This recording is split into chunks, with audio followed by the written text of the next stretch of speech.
श्री बंधुओं एवं श्रद्धाशील बहन, अब यहाँ हमारे श्री विकास मुनि जी से सम्यक्त की और मिथ्यात्व की बड़ी सुंदर चर्चा सुन रहे थे। बहुत ही सहज और मार्मिक इन्होंने बताया सम्यक्त क्या है और मिथ्यात्व क्या है। बंधुओं, सम्यक्त का ज्ञान देने वाले सबसे पहले तीर्थंकर भगवान होते। वे संसार को सम्यक्त क्या है और मिथ्यात्व क्या है ये समझाते। तीर्थंकर भगवंतों का हमारे ऊपर अनंत उपकार। उन्होंने हमें सन्मार्ग दिया, सम्यक्त दी। उन तीर्थंकर भगवंतों की स्तुति करना, उनकी महिमा को गाना हमारे लिए परम कल्याण की बात है, निर्जरा की बात है। शास्त्र में बताया थय थुई मंगलेन भन्ते जीवे किम जनयि। स्तुति करने का क्या लाभ है, तो समाधान दिया थय थुई मंगलेन भन्ते जीवे नाण दंसं चरित बोहि लाभम जनयि। स्तुति करने वाला, भगवंतों की महिमा गाने वाला, वह ज्ञान, दर्शन और चरित्र रूप बोधि का लाभ प्राप्त करता। नाण दंसं चरित्र बोहि लाभम जनयि, इसका उसको लाभ होता। तो बंधु, तीर्थंकरों की स्तुति करना कल्याणकारी, बहुत ही कल्याणकारी। हमारी कुछ चर्चा चल रही थी भगवान ऋषभ देव के संदर्भ में। अभी हम उस कथा चर्चा में जहां पहुंचे हैं, वह अभी इस बात की भूमि कहाँ है कि तीर्थंकर जन्म में क्या घटता है और क्या होता। पहली बात तो यह है कि वे माता पिता परम पुण्यशाली होते हैं, जिनको तीर्थंकर भगवान को जन्म देने का सौभाग्य मिलता है। यह उनका परम सौभाग्य। इसके साथ तीर्थंकर भगवान की जन्म अवतरण से पूर्व कुछ सूचनाएं स्वप्न के माध्यम से होती। उन सपनों के बाद आप सुन रहे थे। 14 सपनों के बारे में मैं कुछ बता रहा था। उनमें से कुछ की चर्चा हमने की। आगे जो स्वप्न है उनके बाद थोड़ी आज करेंगे। तीर्थंकर माता को चंद्रमा का स्वप्न दिखाई देता। चंद्रमा शीतल होता और ये भी लोक मान्यता है, चंद्रमा से अमृत वर्षण होता। जहां शीतलता है और अमृत का वर्षण है, वो कितना अद्भुत है। ये स्वप्न इस बात को सूचित करता है, अवतरित होने वाला जीव आत्मा परम शांति को उसको संदेश देगा, वर्षण करेगा। स्वयं तो शांत होगा ही, लोक में शांति का वर्षण करेगा।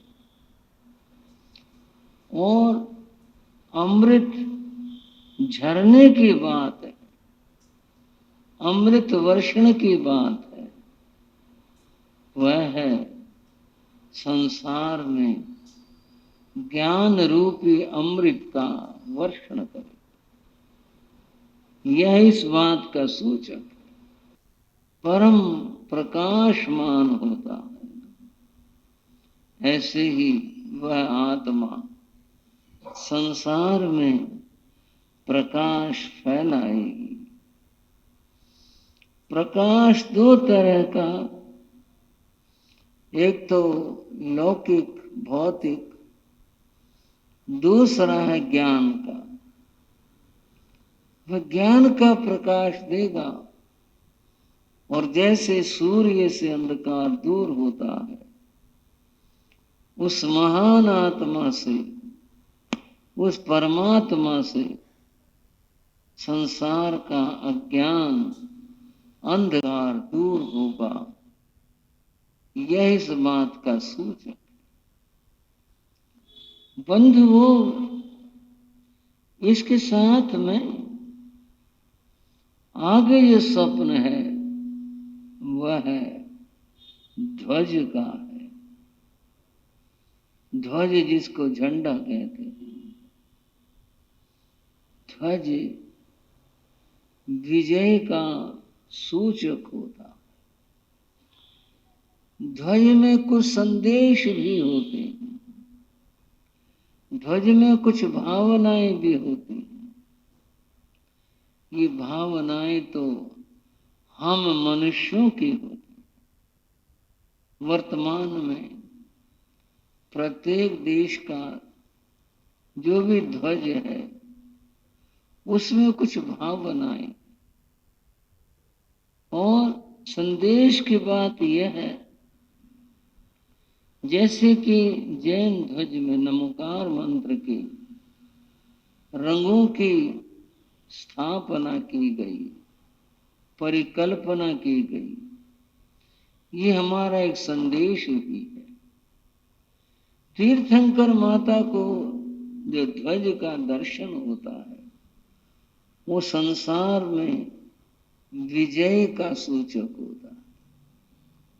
कोई भी व्यक्ति संसार में तीर्थंकर भगवान की अवहेलना या उनके ज्ञान का कोई भी किंचित भी अवहेलना नहीं कर सकता। जगत के विजय का ये सूचक है। ध्वज इस बात को बताता। बंधुओं, कलश की बात आगे आई। कलश दिखाई दिया माता को, स्वर्ण कलश और अमृत से परिपूर्ण। पुराणों में जब समुद्र जिक्र आया, समुद्र का मंथन हुआ, तब उसमें धन्वंतरी जो देवों के वैद्य माने जाते हैं, वे अमृत कलश लेकर प्रकट हुए, दुनिया के लिए अमृत लेकर आए। यह जो अमृत है ये स्वास्थ्य की दृष्टि से है। स्वास्थ्य भी अपने स्थान के ऊपर महत्व रखता है। कहा भी गया, पहला सुख निरोगी काया। अगर काया निरोग है तो ये पहला सुख है। काया अगर निरोग नहीं है तो फिर सारे सुख बेकार और निरर्थक है। धन्वंतरी की जो संदेश और बात है वो काया के संदेश की है। तीर्थंकर माता ने जो अमृत कलश देखा वह है आत्मा की बात का, ज्ञान का अमृत, वह संदेश जिससे आत्मा का कल्याण होता हो, ऐसी बात कही। थोड़ा सा आपको हो सकता लग भी रहा हो कि आज क्या किस तरह से इस सपनों की बात बहुत बार चलती है। कई लोग कहते हैं इनका मतलब क्या है, इसीलिए मैं थोड़ा थोड़ा आपको परिचय करवा रहा हूं कि हमारे को मालूम होना चाहिए ये सब बात क्या और मामला क्या। बंधुओं, आगे जो स्वप्न देखा वो पद्म सरोवर का देखा। सरोवर तालाब को कहते हैं और पद्म जो है वो कमल को कहते हैं। एक ऐसा तालाब जिसमें कमल खिले हुए, शोभा की दृष्टि से तो बड़ा दर्शनीय होता है, अच्छा लगता है। पर यहां ये संदेश है, संसार में कमल खिल जाना, कमल खिल जाने का यहां अर्थ है कमल वैराग्य का सूचक होता है। श्रावकों, जब भी कभी उपमा दी जाएगी कमल की या वैराग्य की, कमल की उपमा देंगे तो वैराग्य की बात बताएंगे, वैराग्य के बाद समझानी होगी तो कमल की बात बताएंगे। कमल की विशेषता क्या है कि वह उस पानी से ऊपर उठकर रहता है। ऐसे ही वैराग्यमयी आत्मा इस संसार में ऊपर उठकर रहती है। साधु तो उस रूप में है ही। वैराग्य भाव गृहस्थ के मन में भी आ जाए तो वह भी कमल की तरह से संसार में ऊपर उठकर रहता है। एक ऐसा भाव बताया उन आत्माओं का जो इनका उपदेश सुन करके कमल की तरह से वैराग्य रूप हो करके संसार में ऊपर उठ करके रहेंगे। यह इनके उपदेश का परिणाम होगा। यह इस बात का सूचक और संदेश था फिर बात बताई समुद्र की। समुद्र को कहते पारावार रहित, एक किनारे से दूसरा किनारा दिखाई न दे। और समुद्र के बारे में कहा, धरती समुद्र वसना है, अर्थात समुद्र के वस्त्र को ये ओढ़े हुए है। पृथ्वी का, मृदि का, मिट्टी का भाग जो प्रकट है वो अल्प है, और संसार में समुद्र ज्यादा है। जो सारे संसार में समुद्र की तरह से व्यापक व्यक्तित्व वाला हो, उसकी उपमा समुद्र से देते हैं, सागर की तरह से ऐसा उनका व्यक्तित्व होगा। और बंधुओं, अब बात थोड़ी सी बची। तीर्थंकर आत्माएं दो गतियों से आती है, समझना थोड़ा। या तो वो देवलोक से आती है, आत्मा देवलोक में है, वहां से उसने यहां मनुष्य भाव में आए जन्म लिया।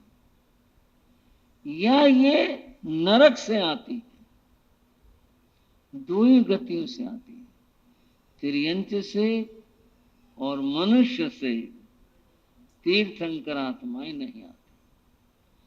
एक बात थोड़ी अटक जाती है, मनुष्य की क्या बात है बंधुओं? बात यूं है, देवलोक परम पुण्यों की स्थिति है, और नरक की बात यह है जो अपने कर्मों को भोग कर और हल्के होकर के आती है। मनुष्य तो बिचली की स्थिति है। तो ये या तो नरक से आते हैं और या ये देवलोक से आते हैं।